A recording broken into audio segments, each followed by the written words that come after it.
Hi అండి. నేనైతే ఒంట్లో బాలేదు కదా! అందుకే టిఫిన్ ఏం చేయలేదు. బ్రెడ్ తెచ్చారు. బ్రెడ్ ఆమ్లెట్ వేసేద్దామని. హోల్ వీట్ బ్రెడ్ అన్నారు. కానీ అందులో మైదా గూడా ఉంది. మీలో ఎంతమంది ఏదైనా వస్తువు కొనేటప్పుడు అందులో ఇంగ్రీడియెంట్స్ చూస్తారు? నేనైతే చెక్ చేస్తాను. నాకు తెలియకపోయినా గానీ చెక్ చేస్తాను. అదొక అలవాటయిపోయింది. నేనైతే బ్రెడ్ ఆమ్లెట్ ఏసేసాను ఉదయాన్నే. మా పాపకు కూడా బ్రెడ్ ఆమ్లెట్ ఏసి నానబెట్టిన బాదం ఉంటే అది కూడా ఇచ్చేసాను.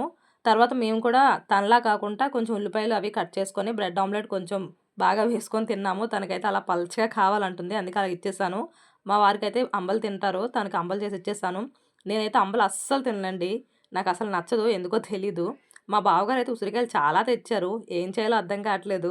మీరేమైనా సలహా ఇవ్వండి ఉసిరికాయలతో ఏం చేయాలో? ఇదైతే నేను యూట్యూబ్‌లో చూసే చారు పెట్టాను. పర్లేదు టేస్ట్ బానే ఉంది. మరి వావ్! అనేంత లేదు. పర్వాలేదు బానే ఉంది. ఇదైతే పాలండి. గొంతు పట్టేసిందని చెప్పాను కదా! దానికి పాలల్లోని కొంచెం అల్లం, మిరియాలు, పసుపు వేసి బాగా మరిగించేసి అది నేను తాగానండి. దీనివల్ల చాలా రిలీఫ్ ఉంది. మా పాపని తాగమంటే నాకు పసుపు పాలొద్దు తెల్ల పాలు కావాలి అంటుంది. ఇంక నైట్‌కైతే పన్నీర్ కర్రీ చేసేసానండి.